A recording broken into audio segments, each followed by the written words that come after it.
শান্তিনিকেতনে ঘুরতে আসা সকল টুরিস্টদের কিন্তু ভীষণ পছন্দের স্পট সৃজনী শিল্পগ্রাম। আসলে এটি ২৬ বিঘা জমি নিয়ে তৈরি একটি কৃত্রিম গ্রাম, যা ন্যাচারাল নয়, মানুষ দ্বারা তৈরি। ওই ভাবতে পারেন একটা সুসজ্জিত পার্ক। এখানে সকাল ৯:৩০ থেকে বিকেল ৪:৩০ পর্যন্ত খোলা থাকে। প্রবেশ মূল্য বড়দের ৩০ টাকা আর ১২ বছরের নিচের বাচ্চাদের ১০ টাকা করে। স্টিল ক্যামেরা নিজস্ব ব্যবহারের জন্য ৫০ টাকা আর প্রফেশনাল ফটোশুটের জন্য ১,০০০ টাকা।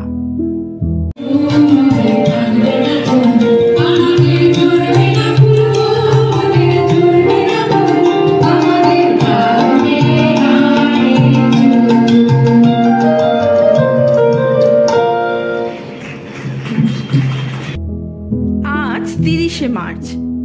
শান্তিনিকেতনের নানা জায়গাতে এখনো চলছে বসন্ত উৎসব। সৃজনী শিল্পগ্রামের এই মঞ্চে এখন চলছে নান্দনিক আয়োজিত বসন্ত উৎসব। এমনই নানা সংস্থান, নানা সাংস্কৃতিক অনুষ্ঠান হয়ে থাকে এখানে। রবীন্দ্রনাথ ঠাকুরের প্রতি প্রেম ভালোবাসা শুরু হয়েছিল আমার ছোটবেলাতে নাচ শেখার মাধ্যমে, তাই এমন অনুষ্ঠান দেখতে ভীষণই ভালো লাগে। খানিক না হয় এখানে বসেই সময় কাটিয়ে যায়। তবে ওদিকে আবার পুরো গ্রামটা একবার ঘুরে আসতে হবে। যদিও মন চাইছে এখানেই বসে প্রোগ্রাম দেখতে, কিন্তু বাবা মা এখানে প্রথমবারই এসেছেন, তাই চারিদিকটা ঘুরে এসে আবার না হয় এখানে আসা যাবে।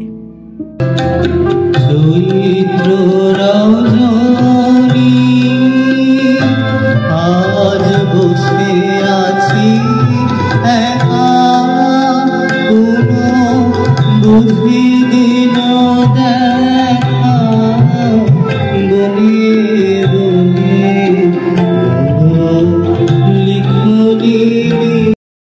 সৃজনী গ্রাম ঢুকতেই মাটির রাস্তার দুধারে অপূর্ব সুন্দর নানা হাতের কাজ চোখে পড়বে। তাতে শান্তিনিকেতনের শিল্পকলার ছোঁয়া রয়েছে। এ পথেরই বাঁদিকে রয়েছে অনুষ্ঠান মঞ্চ। সৃজনী শিল্পগ্রাম বীরভূম জেলার বোলপুরে শ্রীনিকেতনে এলাকায় অবস্থিত। এটি ইস্টার্ন জোনাল কালচারাল সেন্টার দ্বারা রক্ষণাবেক্ষণ করা হয়। এটি সৃজনশীল শিল্পী, কারিগর এবং আলোকচিত্রদের একটি আর্ট গ্যালারির জায়গাও তৈরি করেছে। তারা মাঝে মাঝে সাংস্কৃতিক অনুষ্ঠান এবং বিস্তৃত ভারতের শিল্পকর্মের প্রদর্শনীর আয়োজন করে। সম্পূর্ণ এরিয়া আবার বিভিন্ন অংশে ভাগ করা হয়েছে, যেমন বাঁদিকে অফিস ঘর, সোজা রাস্তায় আদিক্রান্তি, স্কাল্পচার গার্ডেন, ক্রাফট স্টল, আর ডান দিকে উড স্কাল্পচার। আপাতত চলে এসেছি আমরা এখন পুতুল ঘরে। এখানে পুতুল খেলা দেখানোর জন্য যে ধরনের পুতুল ব্যবহার করা হয় তারই সংগ্রহশালা রয়েছে। নানা ছৌ নাচের মুখোশও, আবার রাজস্থানী পুতুলও। তার সাথে রয়েছে আমাদের গ্রাম বাংলার পটচিত্র। পুতুল ঘরে নানা পুতুলদেরকে দেখে এবারে চলুন যাওয়া যাক বাইরে। শিল্পগ্রামের ক্যাম্পাসে রয়েছে মনোরমভাবে সজ্জিত আদিবাসী নানা কুঁড়ে ঘর, যা ভারতের বিভিন্ন অঞ্চলের বিভিন্ন আদিবাসী উপজাতিদের জীবনধারা চিত্রিত করে। ভারতবর্ষের ৯টি রাজ্য যেমন আসাম, বিহার, ঝাড়খণ্ড, মণিপুর, ওড়িশা, সিকিম, ত্রিপুরা, পশ্চিমবঙ্গ এবং আন্দামান ও নিকোবর দ্বীপপুঞ্জের ৯টি ঐতিহ্যবাহী কুঁড়েঘরের আকারে ৯টি সংগ্রহশালা রয়েছে, যেখানে প্রত্যেক রাজ্যের সংস্কৃতির বাস্তবসম্মত আভাস প্রদান করার চেষ্টা করা হয়েছে। এখানে চলুন তাহলে প্রথমে পশ্চিমবঙ্গ রাজ্য থেকেই ঘুরে আসি। রয়েছে এখানে ৩টি আলাদা আলাদা মাটির ঘর, যা বাংলার নানা সংস্কৃতিকে তুলে ধরেছে। কিছু কিছু জিনিস এমন রয়েছে যা গ্রাম বাংলার মানুষ এখনো ব্যবহার করলেও অধিকাংশই বিলুপ্ত হতে চলেছে, যা আমরা দেখতেই পাই না। তাই সকল টুরিস্টরাই খুব আগ্রহ করেই ঘুরে দেখছে সমস্ত কিছু, সে বাদ্যযন্ত্র থেকে শুরু করে নিত্য প্রয়োজনীয় নানা জিনিসই। আমরা অনেক কিছুর নাম না জানলেও মা দেখছি সবেরই নাম জানে। আতলো বলে না, এইটা ওই যে চাই, ওইটা ওই তো কি সবই মাছ চাইও বলে, ওই যে ফেলা আছে চাই, এরকম জলের স্রোত যেদিকে সেদিকে বসে। ও সবই মাছ ধরার যন্ত্রপাতি, তাই তো? এখানে এগুলো দিয়ে মাছ ধরে, ওইগুলো খালুই বলে, মাছ দিয়ে ধরে রাখতে সব মাছ ধরে। আমি সবচেয়ে সুন্দর ছবি নিয়ে করে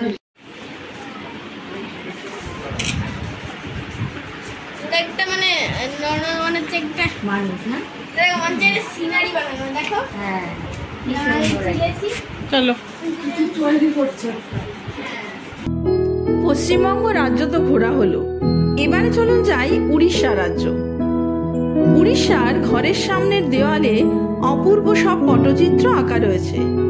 উড়িষ্যার এই পটচিত্রকে পট্টিচিত্র বলে। এটি উড়িষ্যার পুরাতন দেয়াল চিত্র, বিশেষ করে পুরী, কোণার্ক, ভুবনেশ্বর অঞ্চলের ধর্মীয় কেন্দ্রগুলির সাথে সাদৃশ্যপূর্ণ, যা খ্রিস্টপূর্ব ৫ম শতাব্দীতে তৈরি হয়েছিল। পুরী এবং এর আশেপাশে, বিশেষ করে রঘুরাজপুর গ্রামে এর সেরা কাজটি পাওয়া যায়।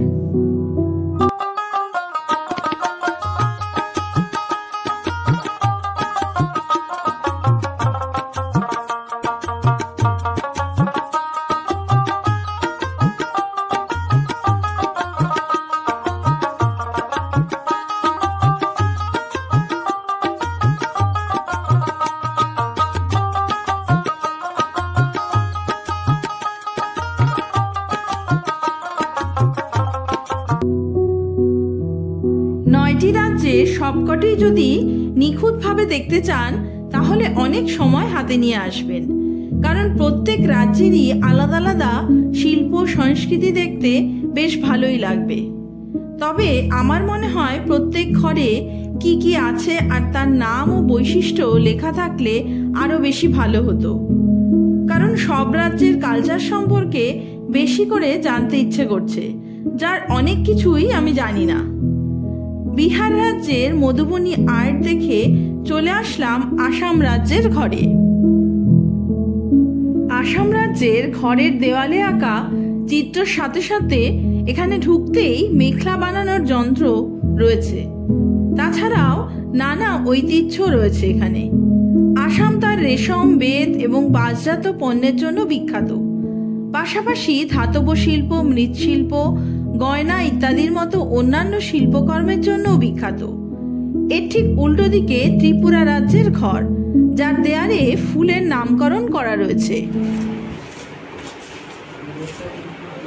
মণিপুর ঘোরা হয়নি আমাদের।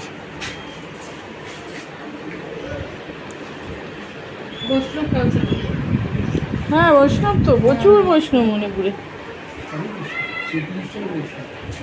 ওই যে দেখো পিছনে।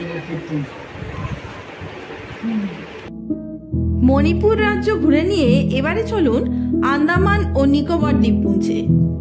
এদের সংস্কৃতি আদিবাসী ঐতিহ্য এবং বসতি স্থাপনকারীদের প্রভাবের মিশ্রণ, যার ফলে একটি অনন্য এবং বৈচিত্র্যময় ঐতিহ্য তৈরি হয়েছে।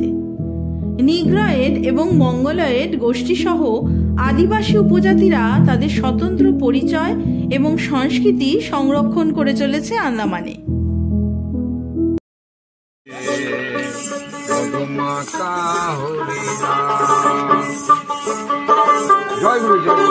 নদিয়া নগরে সচিমা তার ঘরে, নদিয়া নগরে সচিমা তার ঘরে, উদয় হলো প্রেমায়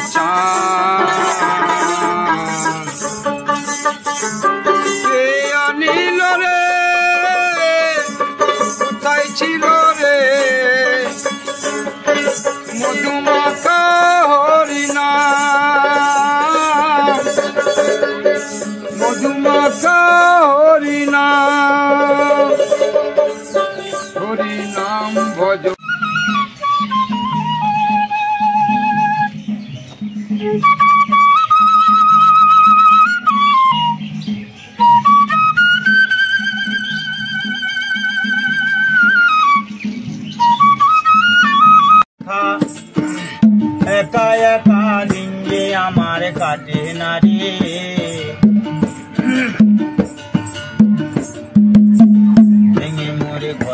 চাবি নিয়ে যাবি।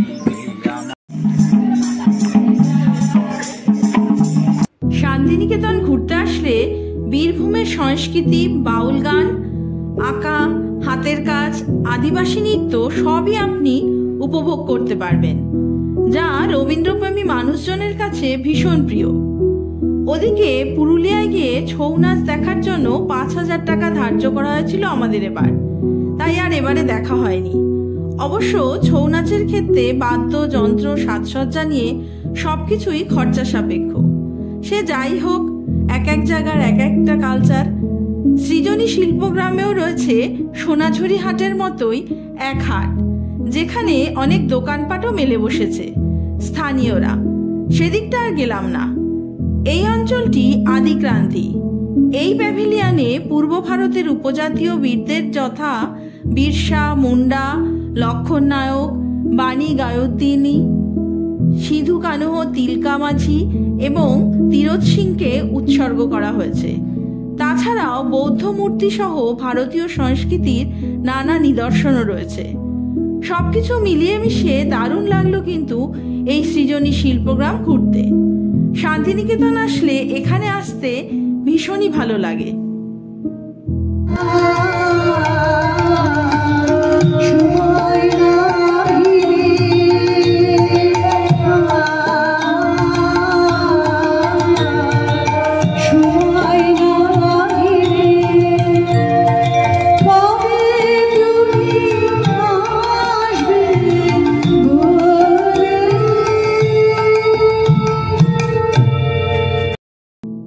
রবীন্দ্রসঙ্গীত শুনতে শুনতে মনে হচ্ছে আর এক শিল্পীরও গান শুনে যায়, কিন্তু ওদিকে শাশুড়ি মা হাঁটতে পারেন না বলে আমাদের আগেই ফিরে গেছেন হোমস্টেতে, তাই তিনি ব্যস্ত হয়ে পড়বেন।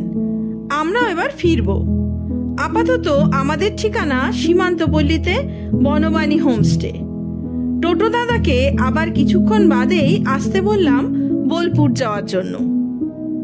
চলুন, বেরিয়েও পড়েছি তিনজনে মিলে আবার বোলপুর রামকৃষ্ণ মঠের উদ্দেশ্যে।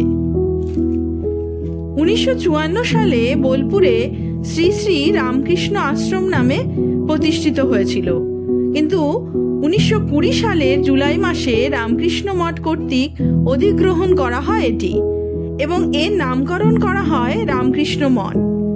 স্বামীজির কল্পনার মতো এটিও প্রতিশ্রুতিশীল যাত্রায় এগিয়ে চলেছে।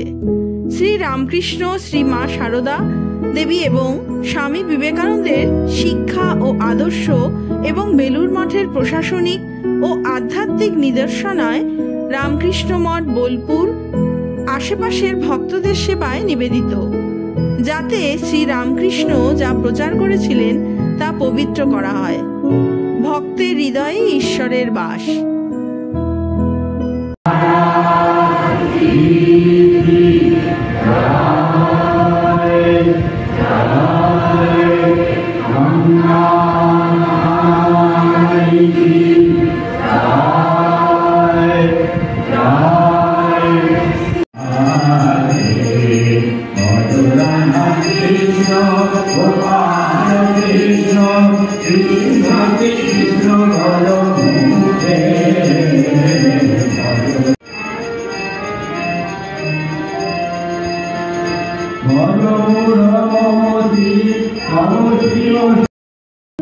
আমাদের আসতে দেরি হয়ে যাওয়ার জন্য সন্ধ্যা আরতি আর দেখা হয়নি, তবে প্রার্থনা আর ঠাকুরের গান, মঠের পরিবেশ সবকিছু নিয়ে অপূর্ব সুন্দর এক সন্ধ্যা কাটালাম আজকে।